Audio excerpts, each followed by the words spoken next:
क्यों कुछ लोग हमेशा खुश नजर आते हैं जबकि दूसरे दुखी? क्यों कुछ लोग आत्मविश्वास से लबालब और समृद्ध हैं जबकि दूसरे गरीब? क्यों कुछ लोग आलीशान बंगलों में रहते हैं जबकि दूसरे झोपड़पट्टी में? और क्यों कुछ लोग छोटी सी जिंदगी में बहुत कुछ कर जाते हैं जबकि दूसरे कुछ नहीं? क्या कभी सोचा है कि इसकी वजह क्या है? इसके लिए जिम्मेदार कौन है? सवालों की लिस्ट तो इतनी लंबी है कि कभी खत्म नहीं होगी, मगर जवाब इतना छोटा है कि झटके में मिल जाएगा। और ये है आपका सबकॉन्शियस माइंड। सबसे पहले तो हमें ये समझने की जरूरत है कि सबकॉन्शियस माइंड है क्या। ये आपके दिमाग का वो हिस्सा है जो आपके कॉन्शियस माइंड के कंट्रोल से बाहर रहकर काम करता है। जो कुछ आप दिन भर सोचते हैं, जिन चीजों पर विश्वास करते हैं, किसी से प्यार किसी से नफरत करते हैं, आपकी अच्छी और बुरी जितनी भी आदतें हैं, ये उन सब का भंडार है। यानी कि ये चीजें अवचेतन मन में स्टोर रहती हैं और जब हमें जरूरत पड़ती है तब बाहर निकल कर आती हैं। मुझे पता है अभी आपको ये बातें समझ नहीं आ रही होंगी, लेकिन आगे चलकर आप सब कुछ अच्छे से समझ जाएंगे। उदाहरण के लिए, जब आप साइकिल चलाना सीखते हैं तो शुरू में आपको बहुत ध्यान देना पड़ता है, लेकिन एक बार जब आप इसे सीख लेते हैं तो आपका अवचेतन मन इस कार्रवाई को संभाल लेता है और आप बिना सोचे समझे साइकिल चला लेते हैं। यही अवचेतन मन की ताकत है। अब एक और छोटा सा उदाहरण लेते हैं। जब आपको किसी दिन सुबह सुबह, मान लीजिए 5:30 या 6 बजे, अपने दोस्तों के साथ पिकनिक या फिर खेलने के लिए जाना होता है, तो आप बिल्कुल लेट नहीं होते, बल्कि समय से पहले ही जग जाते हैं। जानते हैं ये कैसे हुआ? आपके सबकॉन्शियस माइंड की वजह से। ये तो मैंने आपको दो छोटे छोटे एग्जाम्पल्स दिए हैं। आपके सबकॉन्शियस में तो इतनी पावर है कि आप वो सब कुछ कर सकते हैं जिसके बारे में आपने कभी सोचा भी नहीं था। जैसे कि क्लास में टॉप करना, अपनी मेमोरी पावर को बढ़ाना, अच्छा सिंगर बनना, रिच बनना, खेलों में अच्छा करना, और वो सब जो आप अपनी लाइफ में करना चाहते हैं। बस आपको सबकॉन्शियस माइंड की इस पावर को इस्तेमाल करना आना चाहिए, जिसके बारे में हम आगे विस्तार से बात करेंगे। इसलिए आपको ये पूरी वीडियो ध्यान से देखनी और सुननी है। इसके बाद उस पर अमल भी करना है, और मुझे पूरा विश्वास है कि ये आपकी जिंदगी का एक टर्निंग पॉइंट होगा। देखिए, इस दुनिया में आपको दो तरह के लोग मिलेंगे। एक तो वो जो पैदा ही सिर्फ जीतने के लिए हुए हैं, इनको मैग्नेटाइज्ड पीपल बोल सकते हैं। और दूसरे वो जो हमेशा डाउट्स और डर के साए में जीते हैं। ये क्या होगा अगर ऐसा हो गया तो वाले लोग होते हैं।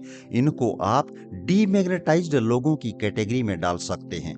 ऐसे लोगों की जिंदगी बस धक्के से चलती है। ये अपनी जिंदगी में कुछ खास नहीं कर पाते। परंतु आपको तो पहली कैटेगरी में आना है, और ऐसा केवल आप सबकॉन्शियस माइंड की हिडन पावर को रिलीज करके कर सकते हैं। इसके लिए आपको कहीं बाहर जाने की जरूरत नहीं है। ये सब तो पहले से ही आपके पास मौजूद है, बस इसे इस्तेमाल करना सीखना है। अवचेतन मन का सबसे महत्वपूर्ण गुण ये है कि ये कभी ये नहीं सोचता कि क्या गलत है और क्या सही। ये केवल उन विचारों और विश्वासों पर काम करता है। अगर हम इसमें सकारात्मक विचार और विश्वास डालते हैं तो ये हमें सकारात्मक परिणाम देता है।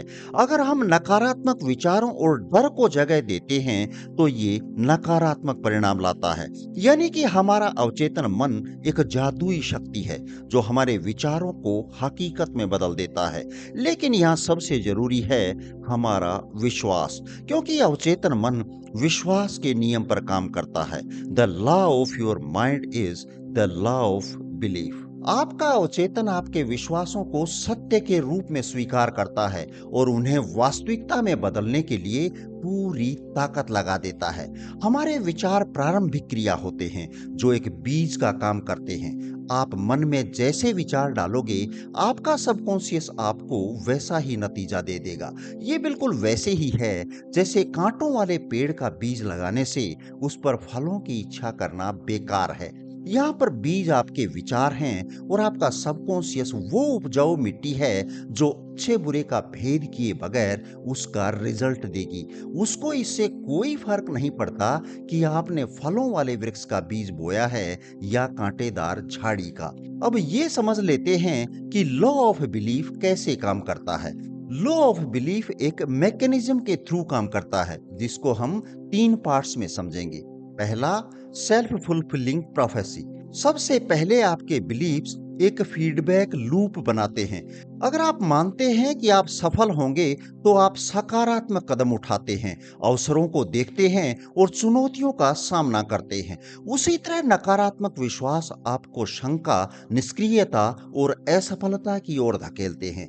मान लीजिए 2 स्टूडेंट्स परीक्षा की तैयारी कर रहे हैं। एक सोचता है मैं गणित में बहुत बुरा हूं, मैं फेल हो जाऊंगा। दूसरा सोचता है मैं सीख सकता हूं और अच्छा कर सकता हूं। पहला छात्र पढ़ाई से कन्नी काट सकता है, लेकिन दूसरा मेहनत करेगा और आत्मविश्वास के साथ परीक्षा देगा, जिससे सफलता की संभावना बढ़ जाती है। उसके बाद आता है लॉ ऑफ अट्रैक्शन। ये विश्वास का नियम लॉ ऑफ अट्रैक्शन से जुड़ा है, जो कहता है कि आप जिस चीज पर फोकस करते हैं उसे अट्रैक्ट करते हैं। यदि आपका दिमाग पॉजिटिव बिलीफ से भरा हुआ है तो आप पॉजिटिव रिजल्ट्स, पॉजिटिव पीपल और अपॉर्चुनिटीज को अट्रैक्ट करते हैं। And negative beliefs attract negative experiences. तीसरा है इन्फ्लुएंस ऑन बिहेवियर। आपके बिलीफ्स आपके व्यवहार, आदतों और निर्णयों को प्रभावित करते हैं। अगर आप मानते हैं कि आप स्वस्थ और ऊर्जावान हैं तो आप स्वस्थ खाना खाएंगे और एक्सरसाइज करेंगे। अगर आप मानते हैं कि आप प्रेम के योग्य नहीं हैं तो खुद को लोगों से दूर रखेंगे। अब यदि हम संक्षेप में कहें तो law of your mind is the law of belief का मतलब है कि आप अपने अवचेतन मन के काम करने के तरीके पर विश्वास करें। आप जो विश्वास अपने मन में रखते हैं वही आपकी जिंदगी को दिशा देता है। आपके बिलीफ्स आपके विचारों को प्रभावित करते हैं, यानी कि आपके मन का विश्वास आपके मन का विचार है। जैसा कि मैंने पहले ही बताया कि विचार एक प्रारंभिक क्रिया है और प्रतिक्रिया आपके मन से मिलने वाला रिस्पॉन्स है, जो आपके विचार की प्रकृति के अनुरूप होगी।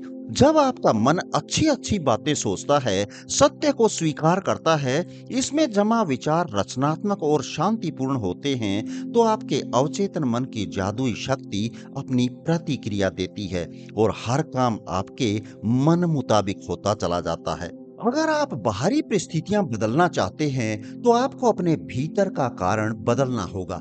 यदि आप अपने जीवन से कलह, गरीबी और लिमिटेशंस को दूर करना चाहते हैं तो आपको कारण बदलना होगा, और ये कारण सिर्फ और सिर्फ आपके विचार हैं और कुछ नहीं। दोस्तों, मुझे पूरा विश्वास है कि आज की इस वीडियो से आप काफी कुछ समझ गए होंगे और इसका फायदा उठाएंगे। इस टॉपिक पर मैंने और भी बहुत सी वीडियोस बनाई हैं जिन्हें आप जरूर देखें। यदि वीडियो पसंद आई है तो प्लीज इसे लाइक, शेयर और सब्सक्राइब करना बिल्कुल ना भूलें। चलिए फिर मिलते हैं ऐसी ही किसी दूसरी ज्ञानवर्धक वीडियो में। धन्यवाद। जय हिंद, जय भारत।